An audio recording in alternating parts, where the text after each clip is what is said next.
Hi there, and welcome to The Daily Gardener, a podcast about gardening, botanical history, and literature. I'm your host, Jennifer Ebling, and today is May 19th, and there are just 32 days until the first day of spring. Today we celebrate an American female botanist who collected the flora of the great state of Maine. We'll also learn about a Michigan conservationist who's remembered as the First Lady of Michigan State Parks and Natural Areas. We'll remember Nathaniel Hawthorne on the anniversary of his death today and the quirky little story that he wrote about a mad scientist and his experiment involving geraniums. We'll hear an excerpt about botanically inspired girl names, and we grow that garden library today with a book about organic gardening. And then we'll wrap things up with the wonderful Nora Ephron and one of her best-loved movie quotes. But first, here's today's curated news.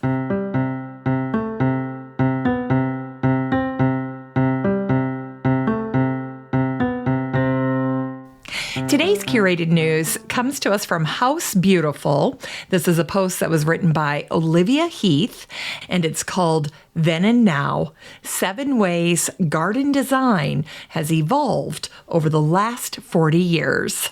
What a great topic and a great title. Well, I loved this post by Olivia, and she gives us a quote right off the bat.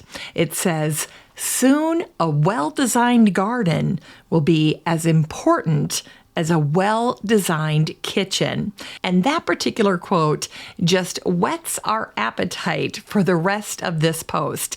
Isn't that intriguing to think of people becoming so focused on their gardens that they'll treat them like kitchen renovations, which have been all the rage over the past 2 decades.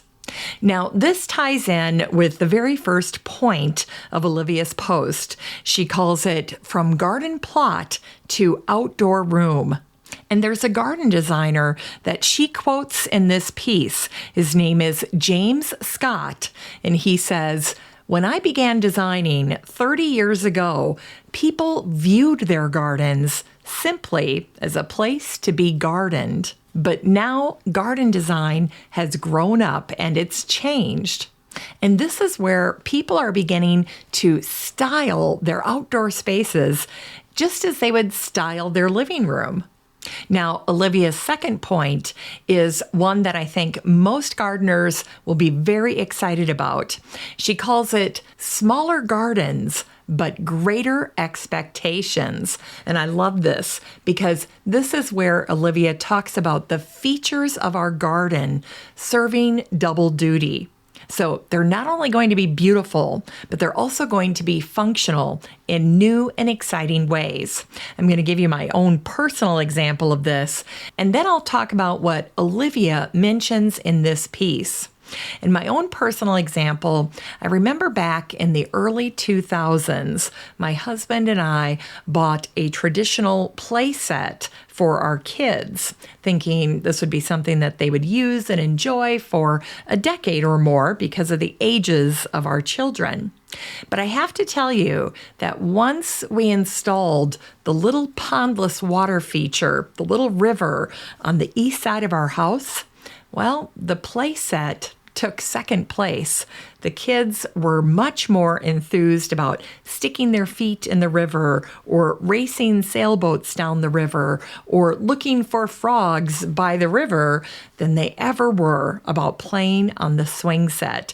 And so that's a great example of having a very beautiful aspect of a garden serve double duty as a play center for kids.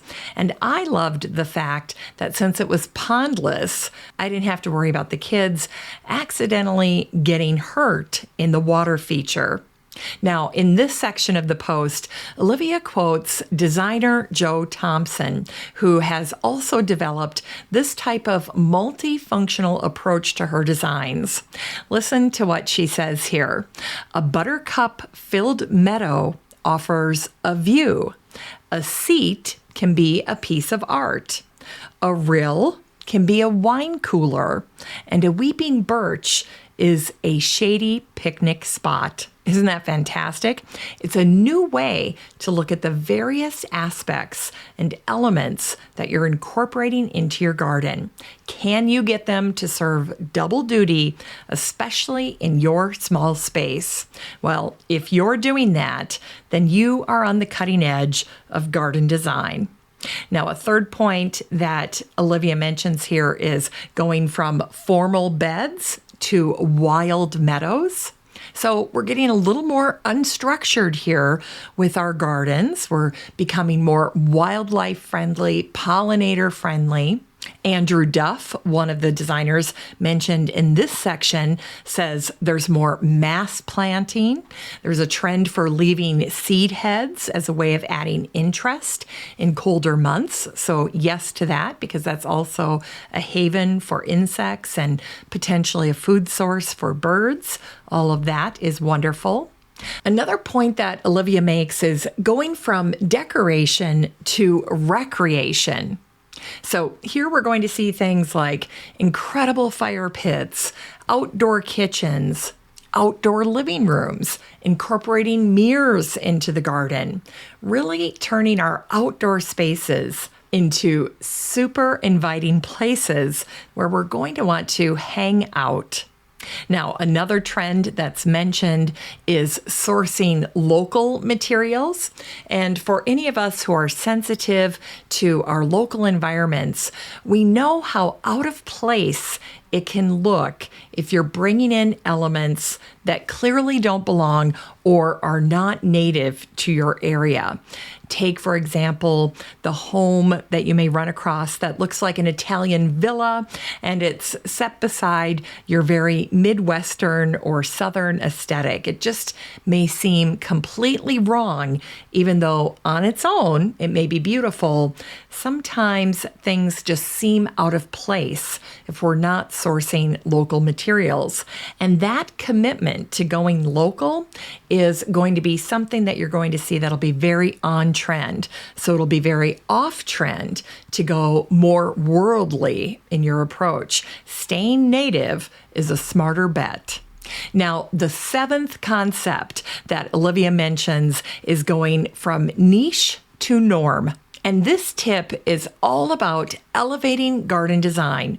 It's going from a niche, something that only the very wealthy could afford or were interested in, to the norm. Everybody wants to have a designed garden, a well-planned out, thoughtful, functional, beautiful space, and something that's not like what everyone else in the neighborhood has.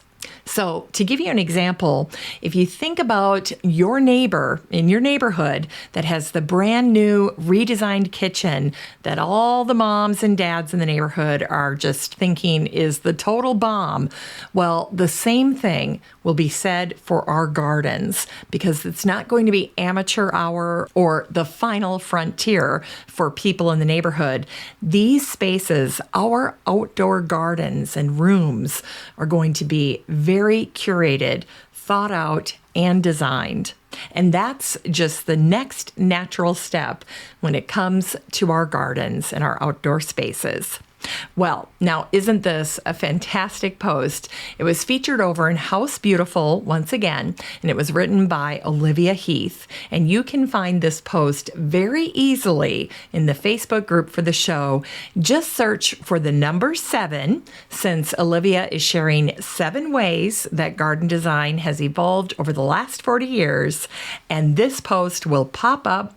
You'll be able to see all of the inspiring images that Olivia shares to get her points across, and also read the comments from garden designers, which I always find to be especially insightful and inspiring. Sometimes it's just 1 or 2 little phrases that can really stick in your head, and then the next time you're in the garden, you're acting differently and you're seeing the garden in a new way. Now, if you're not in the Facebook group and you'd like to check out this post or any of the other curated articles that I share with listeners of the show in the Facebook group, all you need to do is join the listener community over on Facebook. Facebook. And how you do that is head on up to the search bar where you'd search for the old friend that you've lost track of, and instead type in the words Daily Gardener Community. And then you'll get asked a few questions about how you found the show and what you like about it. And then once you answer those questions, I'll admit you into the group. Pretty simple. All right, it's time for today's botanical history.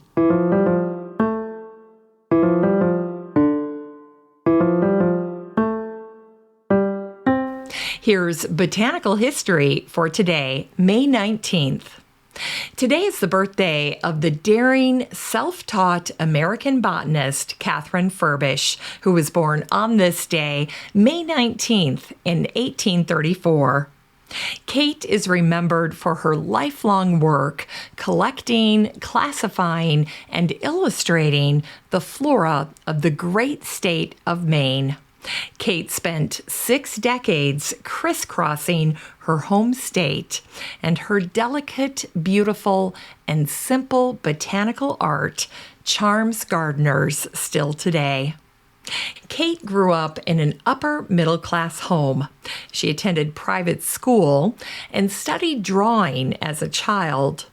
By the time she was 30, she'd combined her love for flowers and drawing and embarked on a goal of collecting, cataloging, and drawing all the native flora of Maine. During Kate's lifetime, Maine was still a rugged and wild place, and her amateur eagerness to explore the forests and wildernesses of Maine put her in direct contrast to the women of her time. Her exemplary field work drew respect from her male counterparts, many of whom worked at the major universities or scientific centers across the country. In 1881, after getting a plant named for her, Kate wrote to Cyrano Watson at Harvard to acknowledge the honor. She wrote, "Were it not for the fact that I can find no plants named for a female botanist in your manual, I should object to Pedicularis furbishii. But as a new species is rarely found in New England, and few plants are named for women, it pleases me."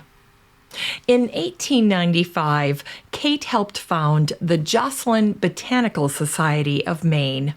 In 1925, her friend Joss Louise Corbin described Kate as a botanist in her 60s.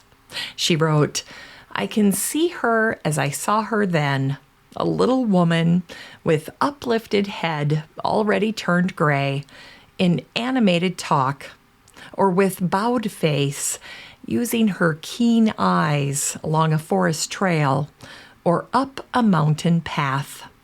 She had the sort of eyes that were made for seeing, and nothing escaped the swift circle of her glance.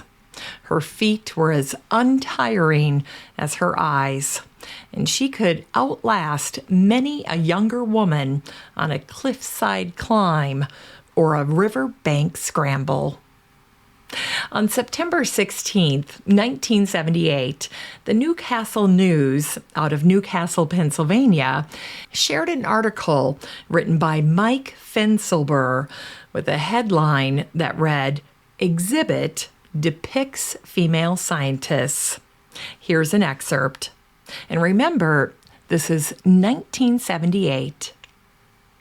When curator Deborah Warner suggested to her superiors at the Smithsonian Institution that she put together an exhibit documenting the accomplishments of American women in science in the 19th century, her superiors were skeptical.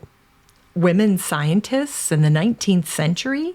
Would there be enough of them to fill an exhibit? They doubted it. Miss Warner didn't. Yesterday, her display opened in the Museum of History and Technology, telling of, among others, Kate Furbish, the botanist who discovered the now famous Furbish lousewort. It is now famous because it is endangered and for a time threatened to block the construction of the Lincoln-Dickey Dam in Maine. And today is the birthday of the woman known as the First Lady of Michigan State Parks and Natural Areas and the mother of the Michigan State Park System, Emma Genevieve Gillette, who was born in Lansing, Michigan on this day, May 19th in 1898. Now, Genevieve learned to love nature from her dad. In the spring, he would take her into the woods to see arbutus flowering and the brook running. Genevieve recounted how he would kneel down by the brook and ask, "Can you hear what it is saying? It's talking to us." In 1920, Genevieve was the only woman to be part of the very first landscape architecture class to graduate from the Michigan Agricultural College. She ended up going to work for the great landscape architect Jens Jensen, who was known as the Dean of Landscape Architects and would become a trusted mentor and lifelong friend to Genevieve. In terms of a role model, Jens was perfect for Genevieve. He was an early pioneer in the conservation movement. He used art as activism, and he was generally ahead of his time. Jens once famously said, "Trees are much like human beings and enjoy each other's company. Only a few love to be alone."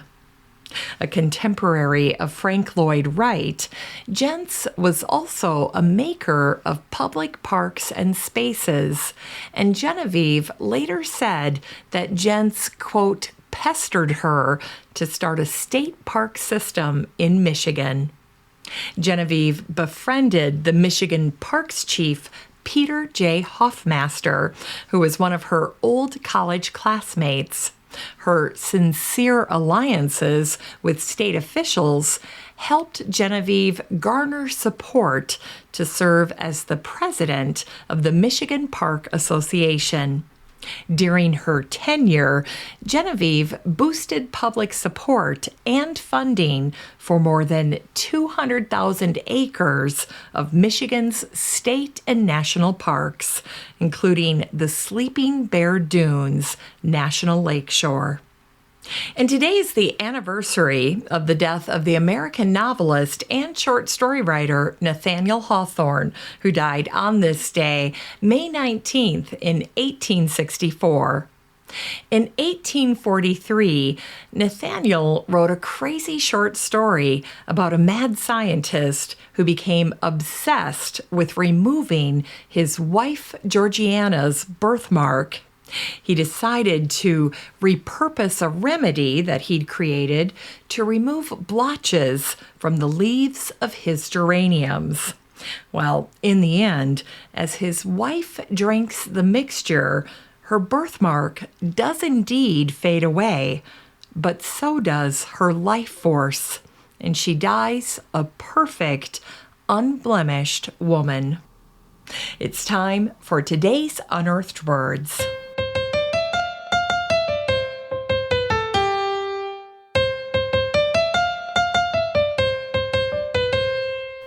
Today's Unearthed Words come to us from the American publishing executive and author Ellen Herrick. This is an excerpt from her book called The Sparrow Sisters. Like their mother, Honor Sparrow, dead now for 20-some years, gone the very day her youngest daughter Impatience arrived, the sisters had all green thumbs. It was ordained, really.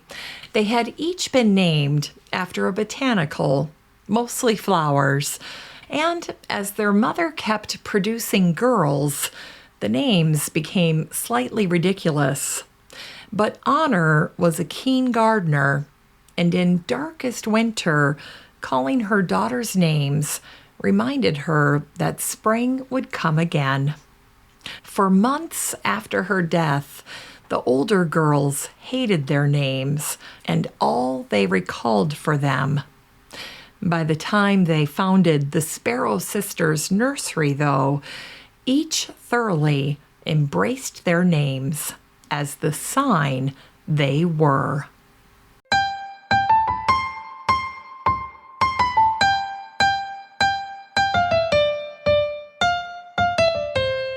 It's time to grow that garden library with today's book, Organic Gardening for Everyone by Callie Kim.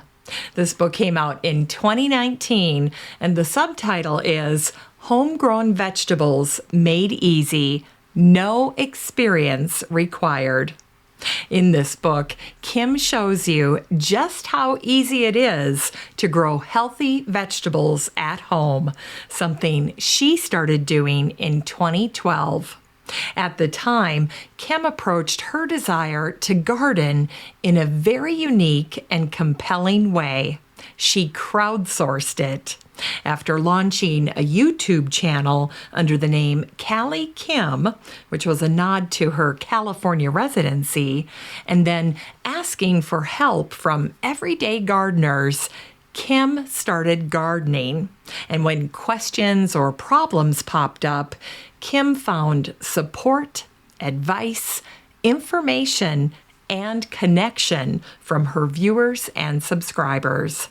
Gradually, she learned to garden, and her garden managed to survive and even thrive under the hot, harsh conditions of her California climate. And now, Kim's book is her way of giving back the gardening wisdom she's accumulated.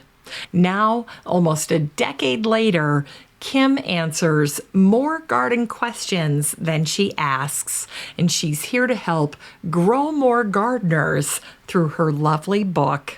You'll soon realize that anyone can garden and overcome any hesitation that gardening is too hard, intimidating, or time-consuming.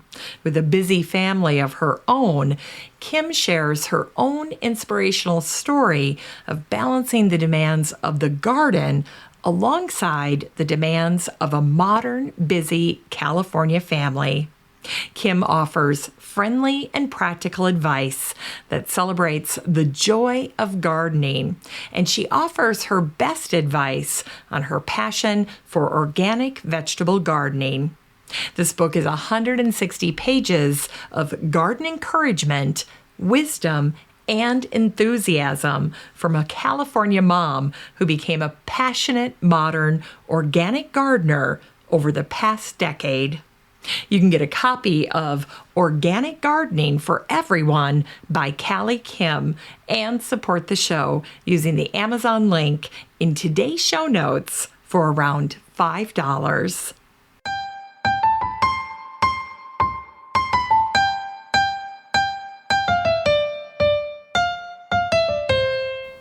Finally, here's something sweet to revive the little botanic spark in your heart. Today is the birthday of the New York director and screenwriter Nora Ephron, who was born on this day, May 19th, in 1941. Nora was the writer of many of my favorite movies: When Harry Met Sally, which came out in 1989, Sleepless in Seattle, that came out in 1993, and You've Got Mail, that came out in 1998. In You've Got Mail, Nora wrote one of the most iconic lines about daisies in a scene between the two main characters, Kathleen and Joe. In the movie, Kathleen Kelly looks at the vase of daisies that Joe sets on the table beside her, and she says, "I love daisies." And then Joe Fox replies, "You told me." Kathleen ignores this clue in Joe's remark. Now, had she noticed what he had just said, she'd realize that he purposefully bought her the daisies because he remembered their very first meeting at her bookstore. During his visit with Annabelle and Matthew, she tells the kids about her handkerchief, since they didn't know what a handkerchief was. Kathleen tells the kids, "My mother embroidered this for me with my initials and a daisy because daisies are my favorite flower." But Kathleen misses Joe's comment because he had just set the flowers on the table beside her. And at that moment, Kathleen gets distracted by the daisies and caught up in the beauty of the flowers. She offhandedly remarks, "They're so friendly. Don't you think daisies are the friendliest flower?" And at this comment, Joe Fox looks to the side because at this point he realizes she's missed the meaning of his earlier comment. And then he simply answers her with, "I do." Thanks for listening to The Daily Gardener. And remember, for a happy, healthy life, garden every day. The Daily Gardener is produced in lovely Maple Grove and Wyoming, Minnesota. If you want to read today's show notes, just head on over to thedailygardener.org. And while you're there, be sure to sign up for my free Friday newsletter. And don't forget that you have a standing invitation to join the free Facebook group for listeners of the show. Just search for Daily Gardener Community the next time you're on Facebook and request to join. Last but not least, you can always get in touch by emailing me at jennifer@thedailygardener.org. I'm your host, Jennifer Ebling, and as always, have a great day in the garden, and we'll see you tomorrow.